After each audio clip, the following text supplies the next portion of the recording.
Senior Day Saturday and pink out from the Ryan Center. A-10 women's basketball on ESPN Plus as Fordham takes on Rhode Island in a battle of the Rams here in Kingston, Rhode Island. As we take a look at the A-10 standings, where Rhode Island sits at the top, 14-1 in conference play. Their program record 17-game winning streak coming to an end in their last game against LaSalle. As we welcome you courtside, Charlie Adams alongside Chase Abrams. Chase, coming off that LaSalle loss, how does Rhode Island bounce back here on Senior Day? And fans have shown up here today to support these seniors on Senior Day. Let's start with Brooklyn Gray, the transfer guard. And Palmyra Mbu, in just 2 seasons with the Rams, has been a major impact player. Looking at one more senior here, Inez DeBraz, the guard, with the program record in games played for the Rams, also the winningest player in program history. And all 3 seniors in the starting lineup alongside Sophia Vital, the junior guard, and Albina Silla, the sophomore center for Rhode Island. As we'll swing over to Fordham with their starting 5, leading off with Corinne Easley, the freshman guard, alongside Lucretia Edwards, Anastasia Velovich, Ornella Nyankin, and Kayla Berry filling out the 5 for Fordham. Corey passing to Hinton. Again, bringing the double team. Hinton swarmed towards half court. Somehow keeps it from being a backcourt violation. And now scrambling on defense, Rhode Island. Hot potato passing. The pull-up knocked down by Jonah Hinton. Running down to 5 seconds as Alex Crawford drives in. He'll have to put up the fadeaway from the free throw line. No good. Second chance. Tipped in. Jalen Harper. Handed off by Silla to the Bronze. Emma Michelle from 3. Again knocked through. Emma Michelle from distance. 2 for 2. Edwards driving in. A loose ball again. Rhode Island has it. Another steal for the Rams. And now Corey pushing the pace. Passed out to the corner. Cochran pump fake. Jonah Hinton, the step back 3. It's good.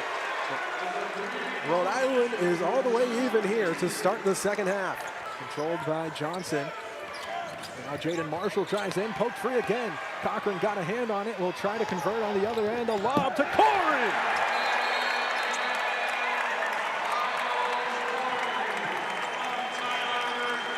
Miles Corey getting airborne early. And Rhode Island forces an early timeout from LaSalle. LaSalle offense out of the timeout, driving in, and there goes the no field goals as it's a layup make for Josiah Harris. Been able to work through on the hop step there once again. Now Hinton passing to Corey in the corner. Back out to Hinton. 15 on the shot clock with 8 minutes to go in the second half. Cochran driving in. Bailing out to Corey. Now Hinton stepping back. Shot clock winding down. Cochran no good. Long on the 3. Rebounded Hinton. And now we'll get a whistle.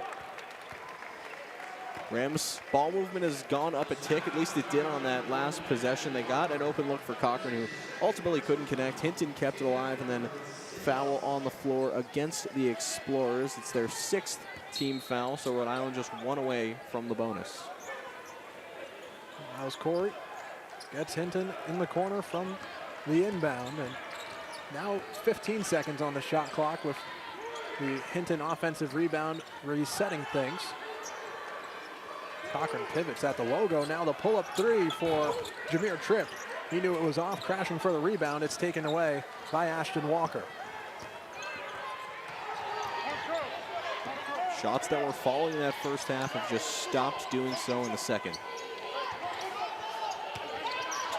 Josiah Harris passed over to Jaden Johnson.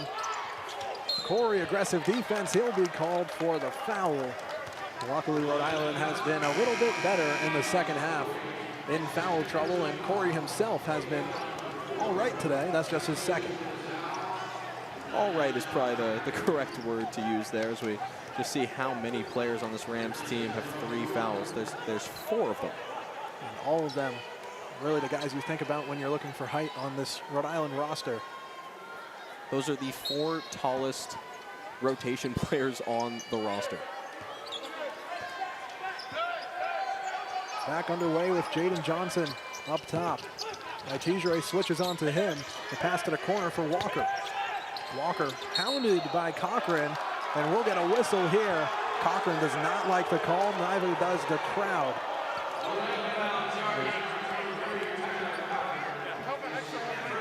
It'll be his second personal foul, and a positive that we had given the Rams just a couple seconds ago about avoiding foul trouble has very quickly come back to bite them. Cochran, a little bit of contact. He didn't agree with the call.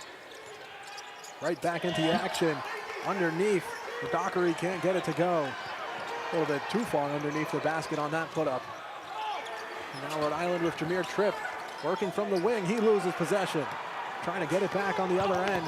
Defending on Walker. Pinned off the backboard, still in. Jonah Hinton tried for the chase down off the glass. Still drops through. Ashton Walker led the way all the way down the court. Through Jameer Tripp's contact. And finishing the bucket, Rhode Island back on a scoring drought. They're now facing the largest deficit they've had all evening. Corey trying to claw back from distance. He'll get it to go. He's the first Ram in double figures. He's got 10 points, leads the team. It's a bit daunting at this point in the game for Corey to be the first. There's spread out scoring for Rhode Island.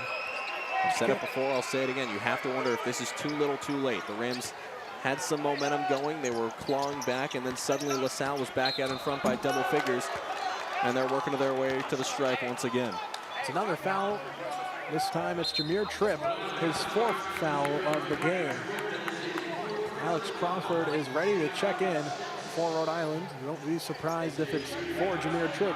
Those two have just been pinballing back and forth from the bench to the floor as each one enters into further and further foul trouble.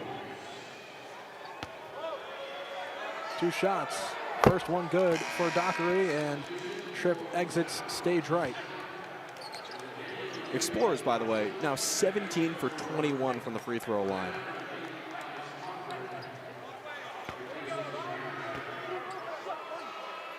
Just 4 misses, all in the first half.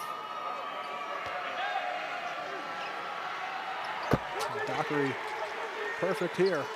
They've gotten their free throw opportunities, and they have absolutely capitalized on them. It's really been the difference maker here tonight. And now Cochran directing traffic. Time winding out in the second half for Rhode Island to stage the comeback. And again, Cochran kicking out from the paint. Now Crawford drives in, he's swatted away. Edwin Daniel has been a force on both sides of the ball in the paint. Rams just have no space to go anywhere. It feels like even when they create some space, there's another defender waiting. Crawford steps past 2 players, and then there's Daniel waiting for him right near the basket. 10 seconds to go on the shot clock. Inbounded to Itijere at the elbow. Going up, contact, he'll get 2 shots.